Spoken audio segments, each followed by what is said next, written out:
welcome warmly everybody in this workshop, or participants and presenters as well. So this is a workshop through the FindingPheno project, which is an integrated project. And I'm István Scheiring. I am the principal investigator in our group. And we will speak today and tomorrow about mechanistic models, and which is connected with the microbiome dynamics. So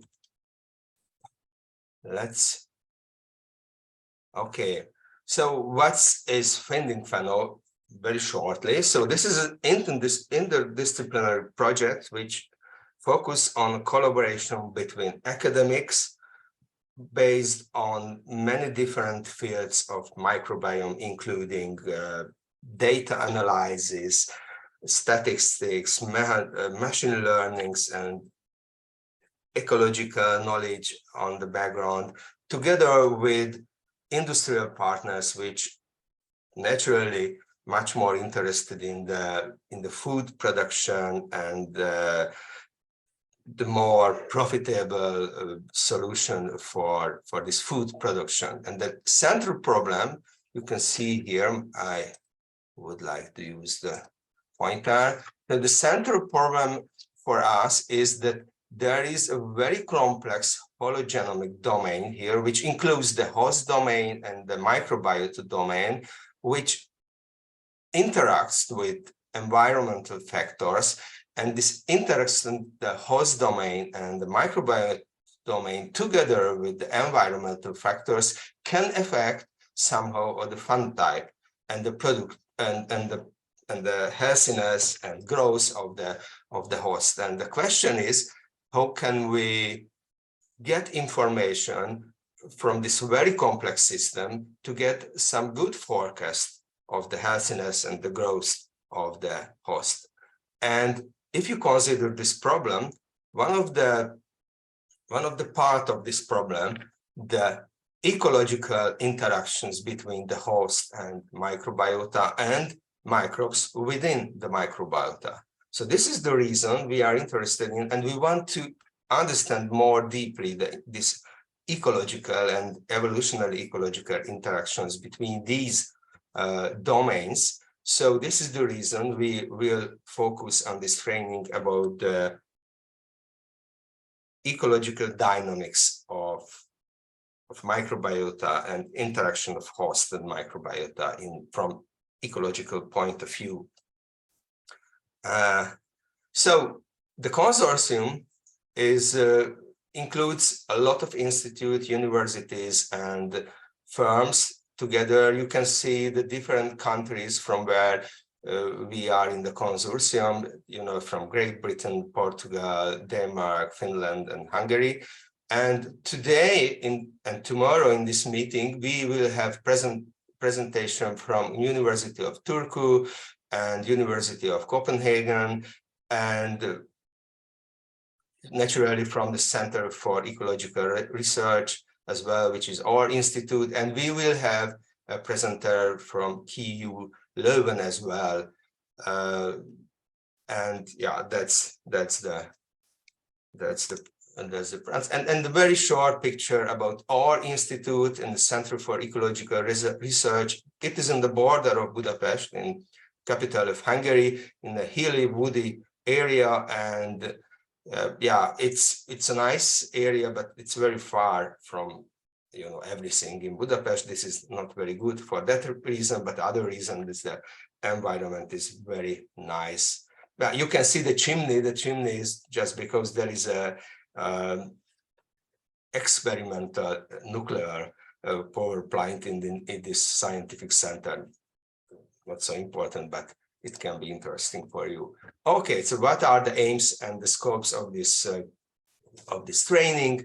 So our first aim to describe the microbiomes dynamically and to show the basic generalized Lotka-Volterra model system, to show and to speak a little bit of the neutral and RCM model, the resource consumer models, involving some of the mathematical and numerical methods, which helps to analyze them. And we will speak about the metabolism-based and macroecological models as well.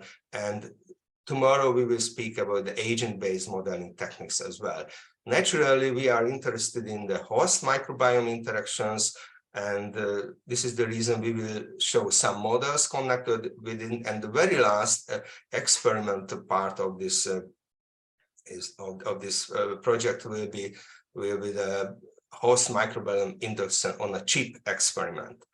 You will get some demonstrative tutorials in the afternoons for the numerical analysis and visualization of dynamical system, including the ordinary differential equation system to the agent-based modeling.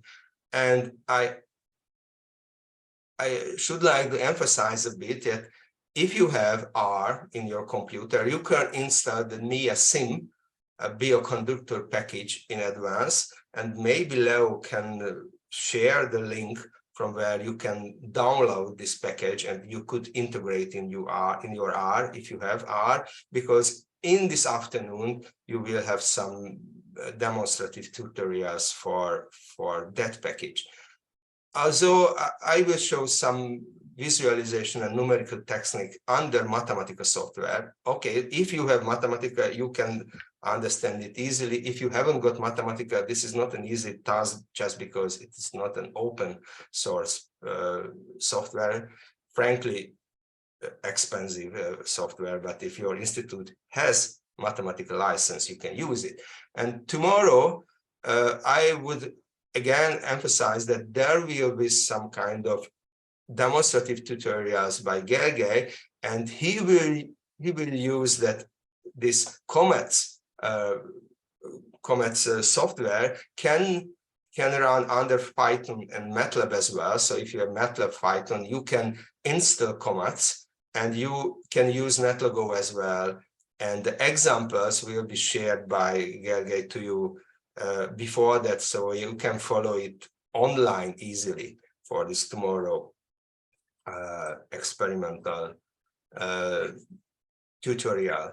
Okay, that's the agenda of today. You can see that the first topic will be very introductory about the Lotka-Volterra system. After that, we will speak a little bit more detailed in the general Lotka-Volterra neutron and CRM model and the statistical behavior of microbial communities. And afternoon, you will have some software-based tutorials and the visualization and numerical simulation of this more complex dynamical system. And tomorrow, I don't want to speak for the tomorrow program in more detail, just because we will analyze it tomorrow in a more detailed manner. So let's start the program with this analysis of Lotka-Volterra models. And as an introduction, so we will speak about a lot of very basic things that maybe most of you are familiar with it, but you know, we have to start somewhere. And the story is a rather old story, and I think a little bit interesting. So Alfred John Lotka was born as a son of an American father and a Polish mother in Lviv, which is in Ukraine nowadays, but at that time it was the part of the Austro-Hungarian monarchy. And they moved back to Great Britain and USA very soon, but they originally came from the Central Europe. And on the other side, with Vito Volterra, that other key person, he was a theoretical physicist. Yeah, John Lotka was a mathematician and statistician.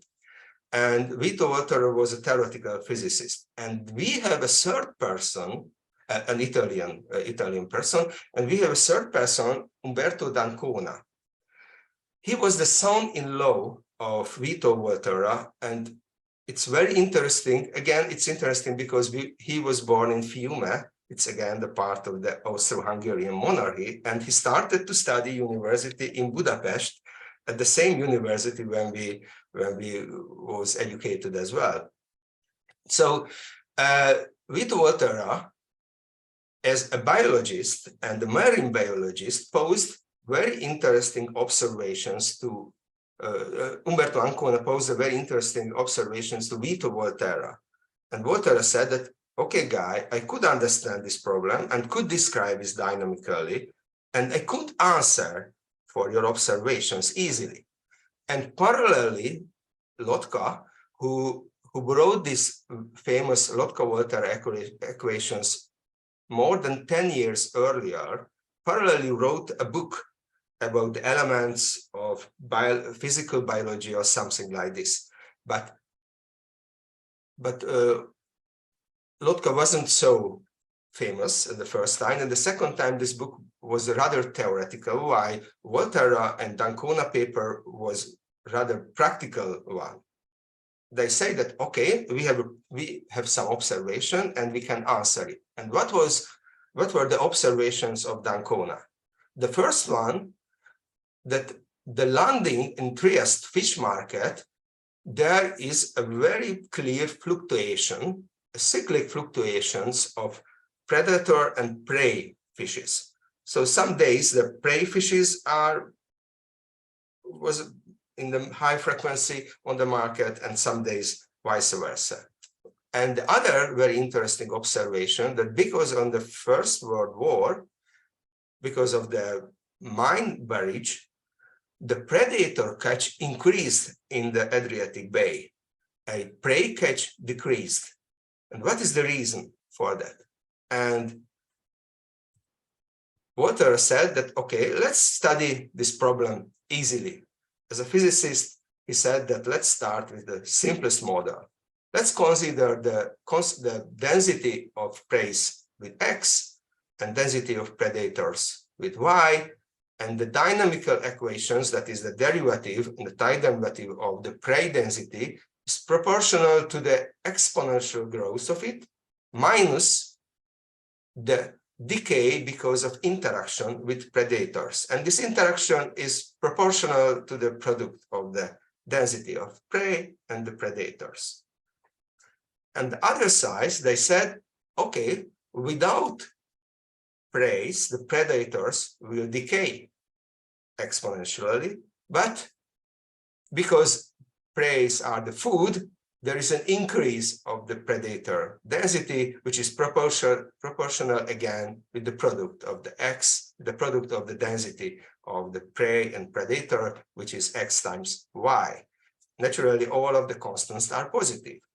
So what can we do with this differential equation system? This is a nonlinear equation. You can see the product. It means that this is a nonlinear equation. So generally, it's not so easy to solve it. At that case, we can solve it, but it's a very special case. But generally, we cannot solve a nonlinear differential equation system. And what can we do generally? We can follow the so-called qualitative analysis. What does it mean? We can look for the fixed points of the system. These points are when is a stable or unstable point, where if we place the system at that point, then it remains for infinitely. But the question is whether this point is stable or unstable. What does it mean if we perturb a little bit the system, that is, move away from this point, whether it gets back, it moves back to this fixed point or not? If it moves back to this fixed point, that is a stable fixed point. If the fixed point is stable, at least in the neighborhood of the fixed point, then this can be or must be a long-term stable state of the system.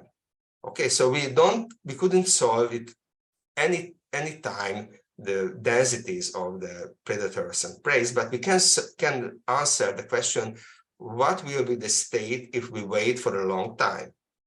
And that's the trick. Okay, and what are the fixed points of the system? Okay, this is an algebraic equation, and the simple one, and we have two fixed points. One of them is if both of the densities are 0, this is a trivial one, and the other one is the X star and Y star is the ratio of the parameters. Clear? Okay, and we can answer the second observations of D'Ancona from this very, very simple analysis, because of the First World War, the fishing decreased. What does it mean? That the A parameter here is increased just because there was no fishing, so the growth rate increased. What does it mean? If it is increasing, then and the same time C is decreases, which means that the decay rate is smaller for the predators. So the consequence is that the X star decreases and Y star increases, assuming that this state is stable. We don't know at that point. But we can answer for that question that, okay, we understand why it is the observation. And the second one, for the second one, we have to analyze the fixed points as well. So how can we analyze the stability of fixed points? There is a general method, and I will show the general method at that point. So let's consider this general two-dimensional ordinary differential equation system when f and g functions are arbitrary functions on the right-hand side of the equations. And the fixed points is the solutions of this algebraic equation. It's sometimes not so easy to get these fixed points analytically, but theoretically it's not a problem. So if we have a fixed points, we assume that we perturb a system a little bit, which means that we consider the x and y variables which is close to the fixed points. It means that the absolute value in u and v, which are the two small parameters, are much smaller than 1. So this means that this is the perturbation. And after that, we analyze the perturbed system in the neighborhood of the fixed points. So the derivative of the dx, the derivative of x is equal to the derivative of u, just because the first part is a constant, which is a Taylor series of the original function around the fixed point. And we know that, at that fixed point, this value is exactly 0. So we have the first derivative here according to x and the first derivative here according to y. And these two derivatives are constant because we considered it at the fixed point. So we get a very simple linear equation for the dx dt, which is equal to du dt. And very similarly, we get a linear equation for the dv dt as well. So what is the consequence? So we have a linear equation system for the perturbed system. And we know that the general solution of these linear equations is the linear combination of exponential equations. So if we substitute this general solution in the original equation, we get that we have to solve the so-called eigenvalue problem. So we have a so-called Jacobian matrix, which are the derivative of the functions at the fixed point, times the eigenvector, which should be equal to the eigenvalue times the eigenvector. And we can compute the eigenvalues from this equation. And this is very important just because the fixed point is stable when all of the eigenvalues are,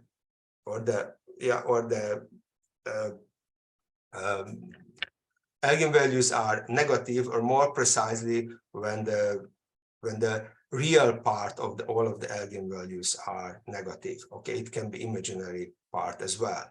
So what does it mean? In a picture you can see, interestingly, this is the imaginary and this is the real part of the eigenvalues. If both of them are real and negative, then it will be the stable nodus.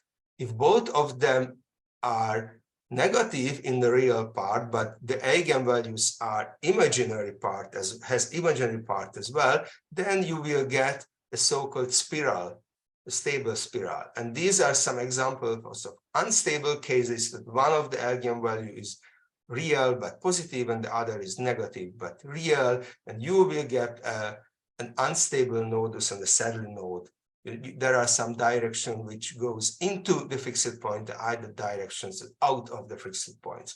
And if you have two eigenvalues which has positive real values but imaginary parts as well, you will get an unstable spiral. There are other cases, but these are the most typical and most interesting cases. But what is the case if this real part of the eigenvalues is exactly zero? This is the so-called neutral case, which define a center, which means that there is some kind of periodic motion around the fixed point, but the amplitude of the periods depends on the initial value.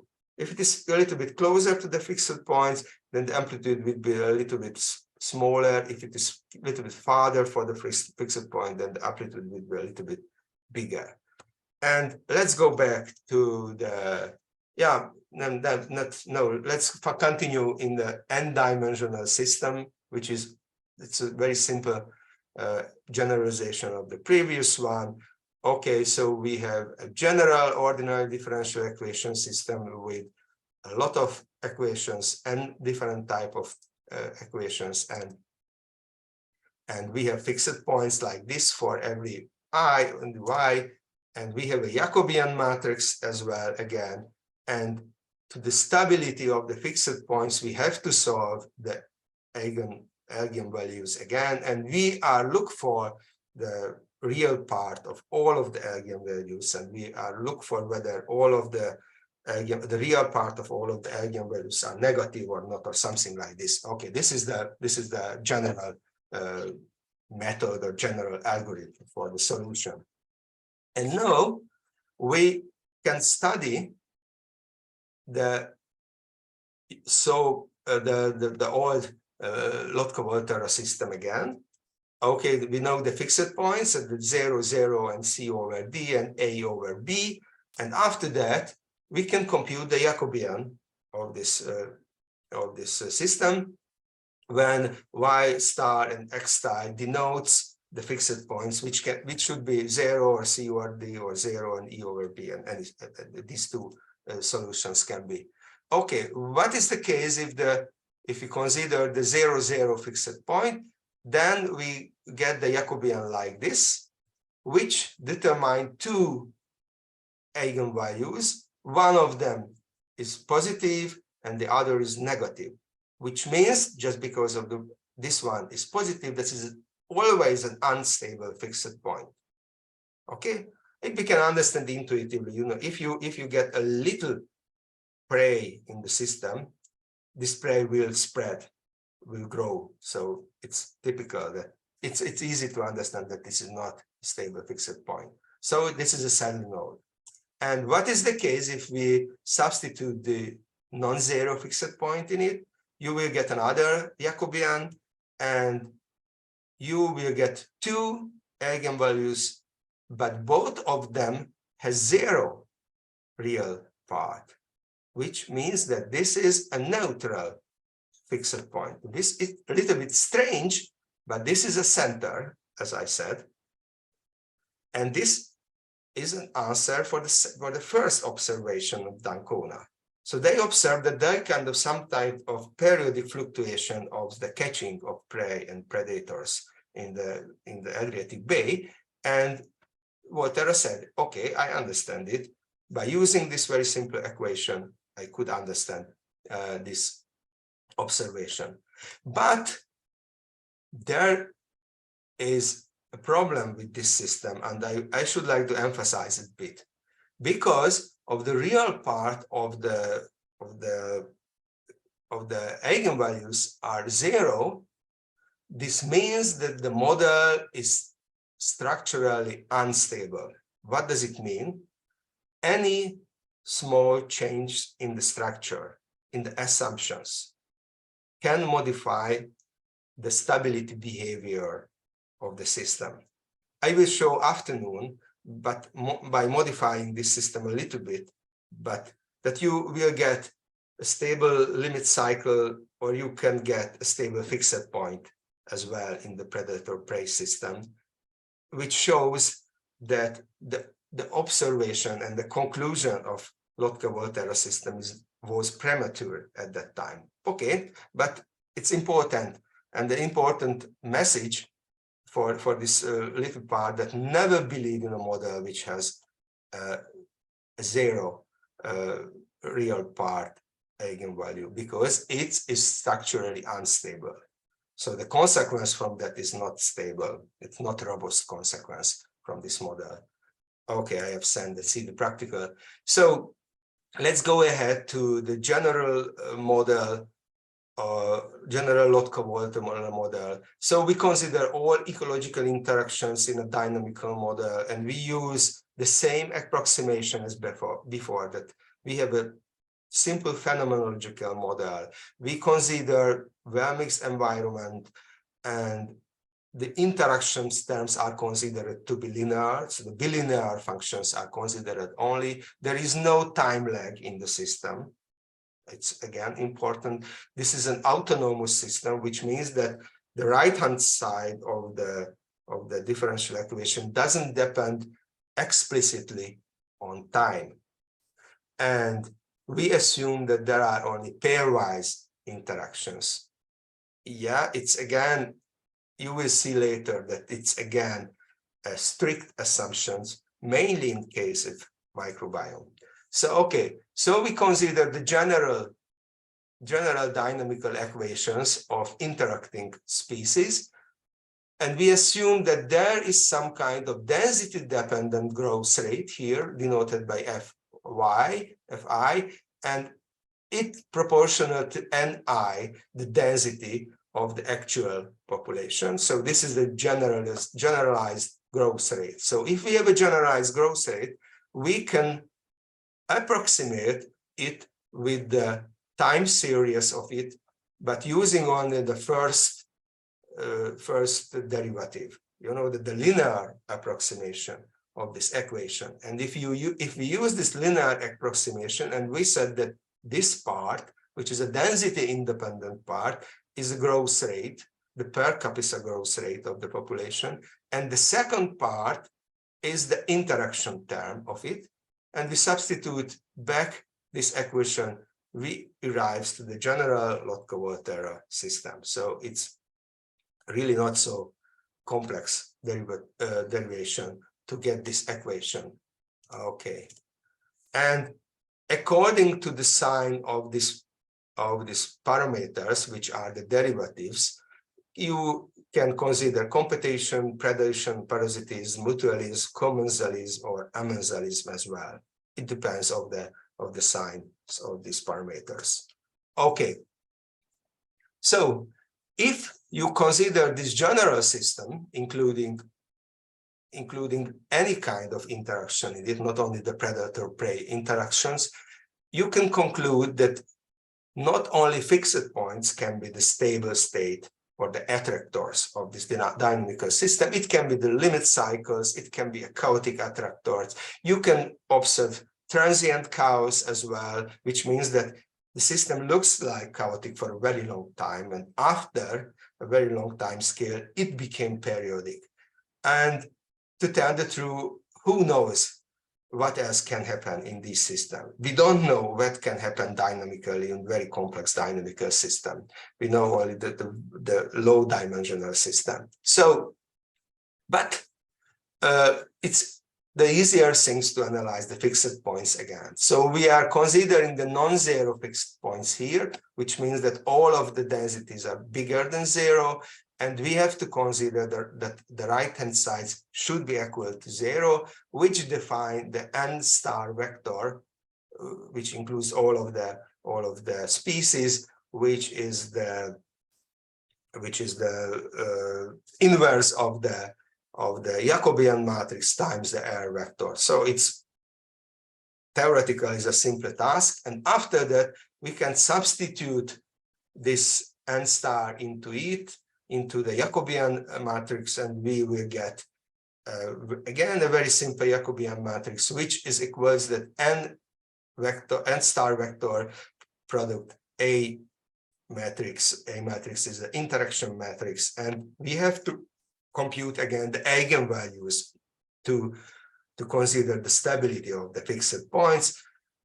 If n is not n is smaller than 4 and is bigger than 4, we can solve this eigenvalue problem only numerically. So for bigger system, there is no way to solve it analytically, but numerically we can determine the eigenvalues, which is an important information for the stability. There is a very old question about Sir Robert May. The question is that, are the more complex ecosystems more stable, and are the more connected ecosystems more stable or not?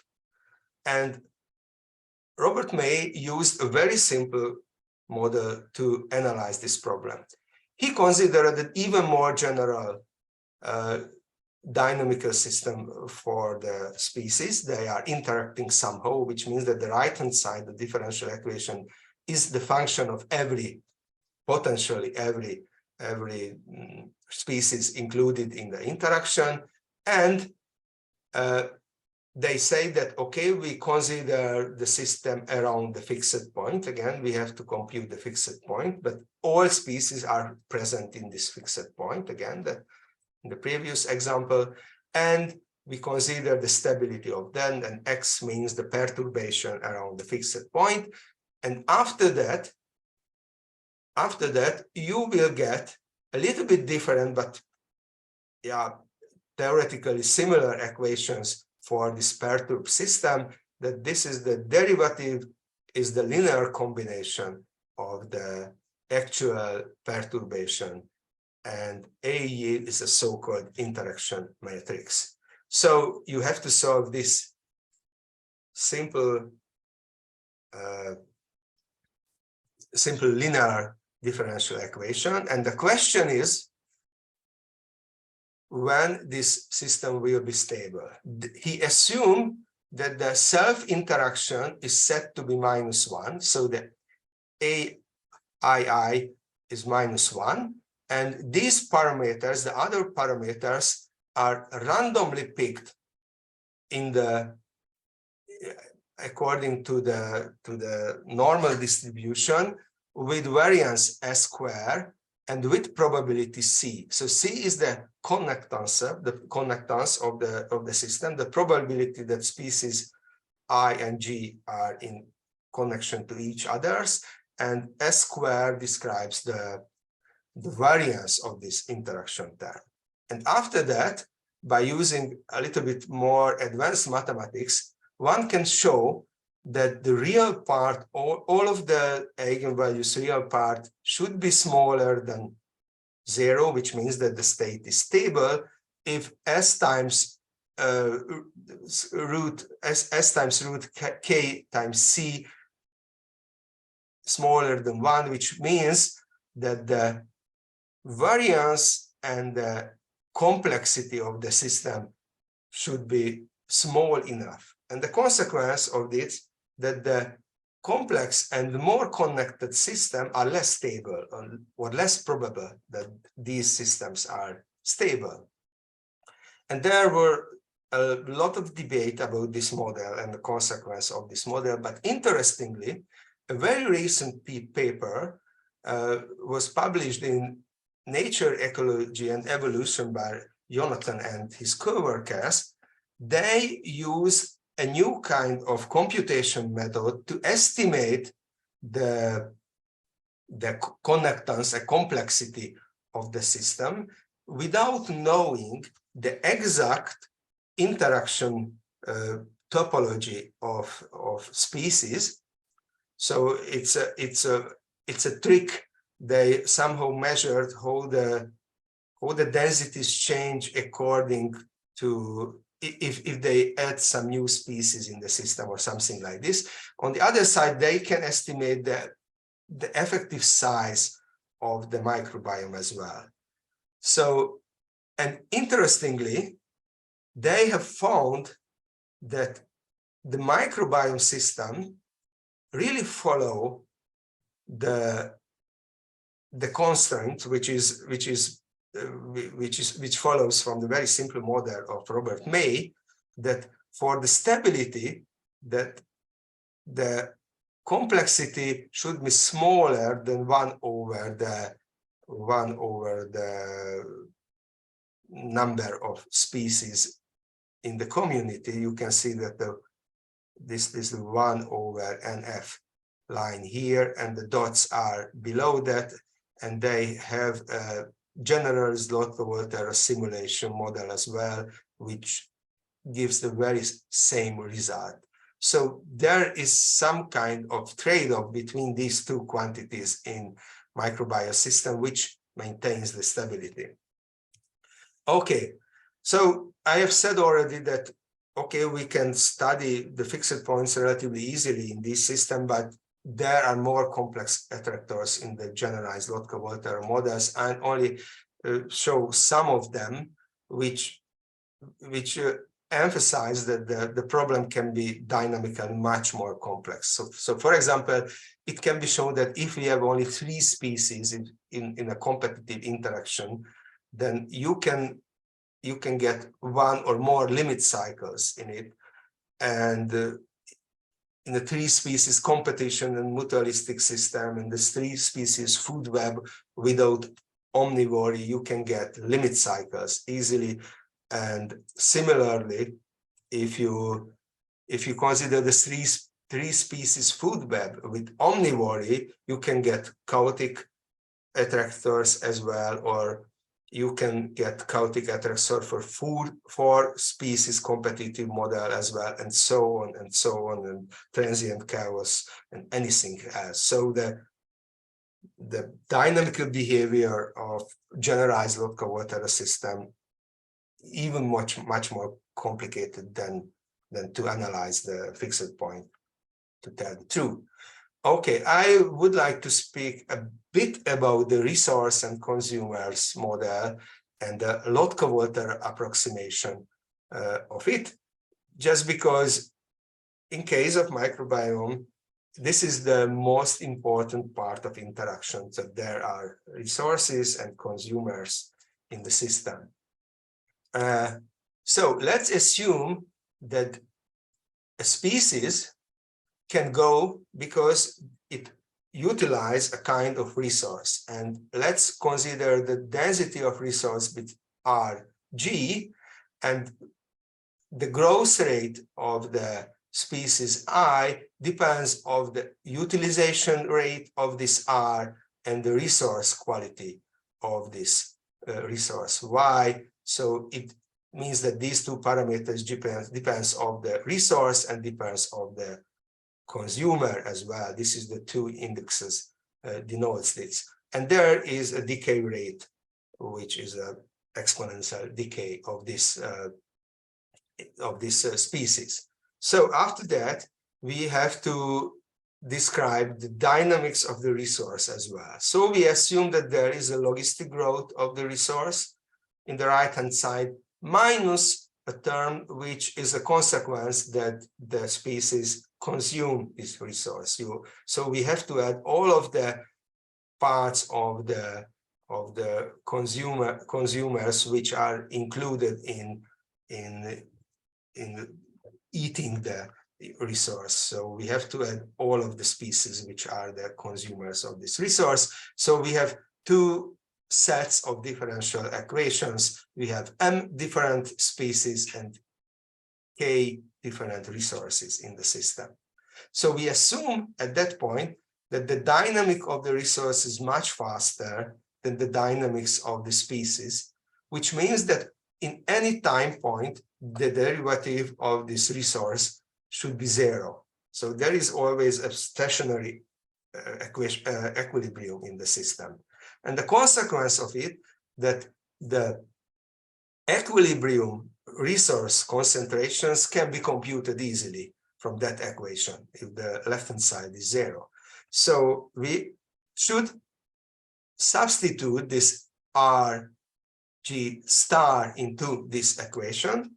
And after that, after some elementary, the reshuffling of the equation and modification, we can say that this the dynamics of the species is proportional a constant, which can be per capita growth rate, times a term here, which is a function of ng, and it depends on the linearly for that.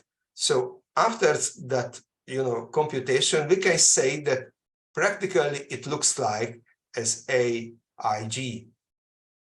times ng, which is the same as the competitive Lotka-Volter equation. So aig is a positive, is a matrix with positive numbers. So we can get back the well-known equation, well-known competitive Lotka-Volter equations. So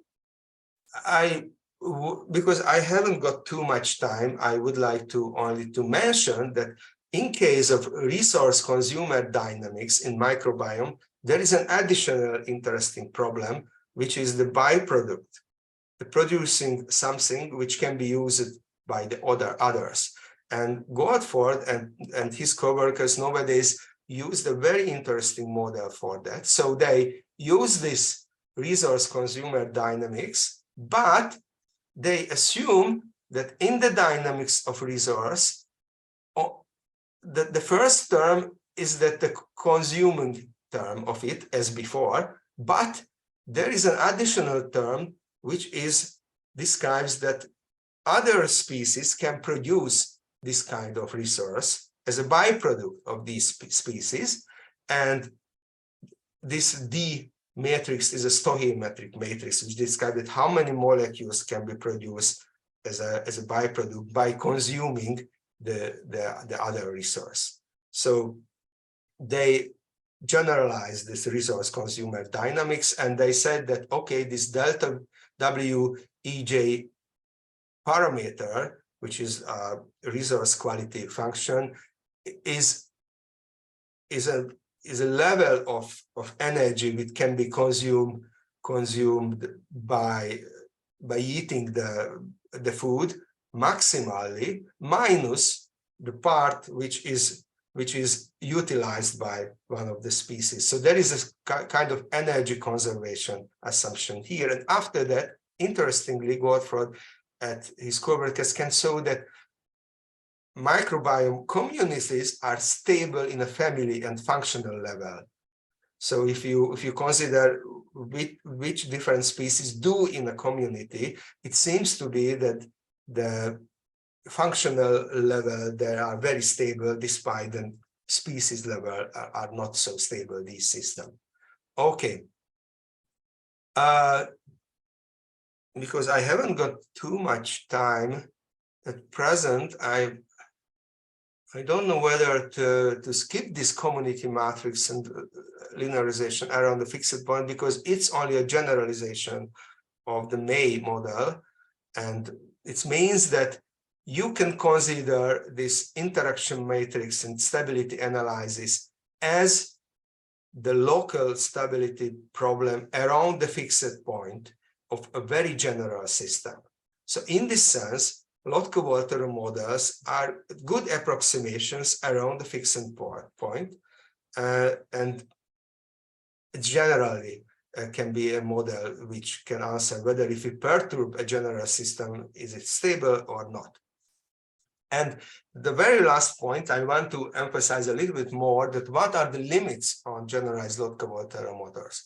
That one of them is the saturation effects, which is not considered in the Lotka-Volter system. So we assume that if we consider the interaction, we only consider that the product or the produce of densities of the interacting species are taken into account. But it's generally not true. So assume that G is a prey, or it produces some resource for I. So if the prey density is very high, it doesn't matter whether prey density increase or not, or if the resource quantity is very high, it doesn't matter too much whether it is increase or decrease. So it is saturated. And you know that most of you know that this saturation effect should be included in a lot of in the models, that one of the well-known models is a Holding 2 functional response of it, which means that if Ng is very high, then it is a saturating function like this, and the sigma describe the Ng level when this saturating start to be important. This is the half saturation level, is the sigma. Okay, so this is one of the assumptions which is not considered in the model. The second one, that the Lotka-Volterra models assume that there is a pairwise interaction between the species, but in case of microbes, it's generally not true. So let's consider, for example, that one of the species produce something as a byproduct, for example, which is good to the other species. But if the third species can inhibit somehow or can produce something which makes a complex with this byproduct, then this interaction disappeared. So it can be the inhibition effect of the third species. And similarly, this green species can produce this byproduct if it gets some kind of chemicals from the third species. So without this third species, it catalyzes this interaction. Without this third species, it cannot produce this byproduct. And the third important assumptions of the Lotka-Volterra system, that they assume that the well-mixed system, which means that if we know the